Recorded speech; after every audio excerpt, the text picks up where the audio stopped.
Good morning, everyone, and welcome to First Things First. It is Tuesday. I'm Jenna Wolf. That is Chris Canty. This is Nick Wright. Chris, you'll have to get used to the fact that I never, on any given day, know what day it is. So just wrap your head around that. I'm going to need you to tighten up, Jenna. Let's go. It's Tuesday. I need more energy. Oh, more than this? More energy. Let's go. I'm going to have to stand up for that. We got a great show for you this morning. LeBron James has his team in first place for the first time in 3 seasons. Tom Brady now knows what Nick's known for a while now. Patriots are no longer unstoppable.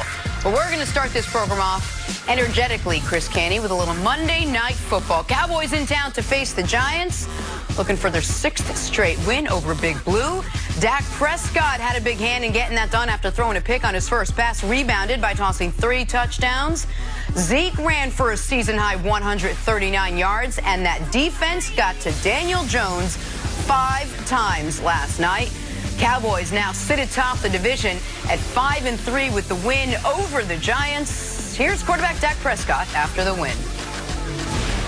We're a confident team. We're a team that even when we're fighting adversity, even when we're getting in our own way and struggling a little bit, we have confidence, we have faith in what we're going to do. We know what we're able to do, and tonight was another example of that. It's important just to win these division games. That's what's really important. I mean, we still have a lot of football left. A lot can happen from here to the end of the season, but we are in a good spot. But we can't get content. We gotta keep our foot on the pedal and keep pushing.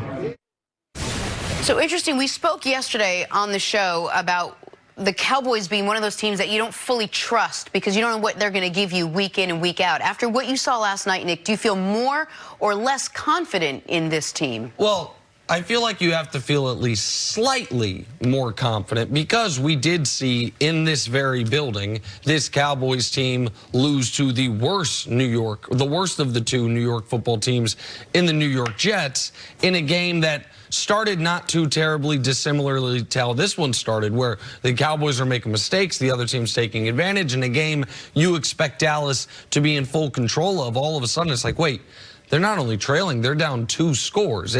But from the moment Dallas went down 12-3, from the moment, and I know a lot of people will probably make a bigger deal of this than I will, from the moment that black cat ran onto the field and paused the football game temporarily, the Cowboys were in full and utter control of this game. And most importantly, while I know if people didn't watch and you see the final score, you're like, oh, Cowboys damn near scored 40. You would think the offense was dominant. The offense was not dominant. Zeke was dominant.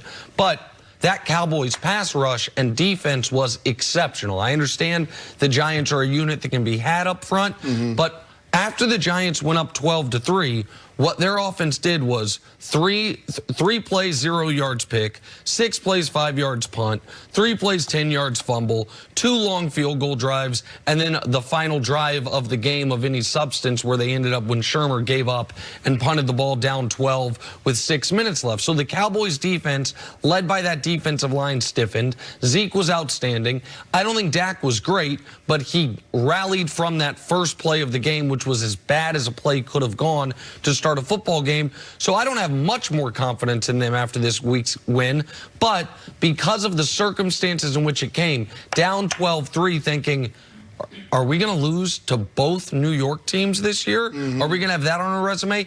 I thought the way they played the final 2.5 quarters showed some resiliency and some things they can build on, most notably Zeke continuing to be great, and that D-line with the addition of Michael Bennett wreaking havoc throughout the evening. Yeah, I don't give you points for showing resiliency when your offense decides that they're not going to show up for pretty much the entire first half, save the last 3 minutes of that second quarter. But in looking at this Cowboys team, I mean, you're absolutely right. The story of the night was the Dallas Cowboys defense. They got that red zone stop early after Dak Prescott inexplicably throws the ball to Antoine Bethea. You hold them to 3 points there. But, I mean, as far as the Dallas Cowboys offense is concerned, they could not have gotten off to a worse start. 2 turnovers and a missed field goal in 3 of their first 4 possessions.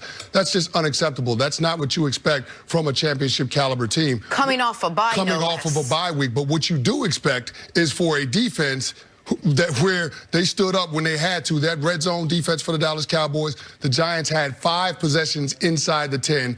The Cowboys defense only gave up 1 touchdown, that being a pass to Cody Latimer. So for me, the defense did show up. You saw the pass rush heat up. And ever since Robert Quinn got back, that Dallas Cowboys defensive pass rush has really turned it up a notch. They've had 20 sacks in the 6 games. Having Robert Quinn after having only 2 sacks in the games that he missed. So their pressure rate has been through the roof. So if that defense can continue to do what it's been doing, be good in the red zone, be able to rush the quarterback, and then that offense can control the line of scrimmage by being able to run the football, then I think those are things that the Cowboys can hang their hat on. But I'm still concerned about Dak Prescott in this passing game a little bit. So that's what I wanted to ask you about. Sure, you can go in and have confidence in the defense that they're going to at least get you through games. But the question all preseason, waiting for Dak to get his contract, the beginning of the season, now we're at the midway point of the season, continues to be, is Dak Prescott your franchise quarterback? We know he's going to be there, and I'm sure he's going to get signed, but how good is he? We asked if you're more or less confident in the Cowboys. Are you more or less confident in Dak Prescott after what you saw? Listen, I have been for the last 2 years. Not the first year of Dak, I was too high on him. But for the last few years, I've been very consistent. Dak is who he is. And that is an above-average NFL quarterback. Anyone trying to act like Dak Prescott sucks is lying. I also think anyone trying to act like Dak Prescott is one of the star quarterbacks of this league is lying. We have now plenty of evidence to show you games like yesterday are what we should expect. Games where he might make one mistake where you're like, really? Where there's going to be a lot of the dinking and dunking Dak that he was knocked for even in that great rookie year. But he can step up and deliver a strike as he did in the play, was it to Amari Cooper, the touchdown that essentially ended the football game? The dagger route. That was a great throw. And now he's running wide open, but that is a great throw with velocity, with timing, get the ball to Amari right where he needs it to be to get the optimum yards after catching the touchdown. But that is the question, Jenna, for the Cowboys this year, because we know who they're going to have to go through. They're going to have to go through Russ and Aaron and Drew. And if you're going to beat those guys, you're going to need not just an excellent defense, not just a great running game, but your quarterback, even if he can't play those guys to a draw, he's going to have to play them close to even. And that's the skepticism I have about the Cowboys, because the rest of the roster, when it's healthy, they might not have the depth, but when it's healthy, is as good as any roster in football. But Dak is the question mark, and I think we know the answer. He's good.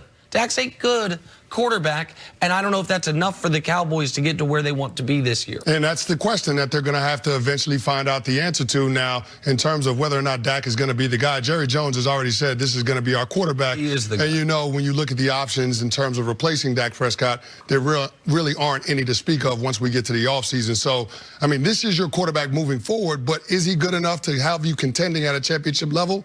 I don't know the answer to that. I mean, Nick, you brought up that last touchdown drive that they had, but what happens on that 3rd and 6 if you don't get that DPI call on DeAndre Baker? Because that's a questionable call. What happens the drive before that if you don't have 3 New York Giants defensive penalties that aid that drive, and it was 9 plays, 75 yards, but you had 3 critical penalties, 2 of which led to first down. So I look at this Cowboys offense and I say, I know what they're going to do in terms of the run game, because you have one of the best offensive lines in football, and you have the best runner in football, Ezekiel Elliott, who averaged 6 yards a carry.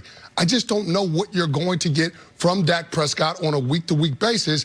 And when you up the degree of difficulty in terms of playing against better defenses, I don't know which version of Dak Prescott is going to show up. And you mentioned the questionable DPI call, which was an enormous moment in the game, especially in conjunction with the fact that it came right after a questionable DPI non-call that Pat Shurmur emotionally challenged. Probably a bad challenge, but obviously it was defensive pass interference. This play right here, not only was it game-changing potentially for the Giants, unfortunately, and Troy Aikman, our friend, tweeted about it, and I agree with him 100%. It's indicative of something we are seeing far too often on Sundays and Monday nights and Thursday nights, which is an absolute absence of any consistency on how the most crucial call in football, the only spot foul that you see called often in football, called defensive pass interference. If I'm a Giants fan, I'm beside myself that there was one obvious one that would have helped me that didn't get called, one very questionable one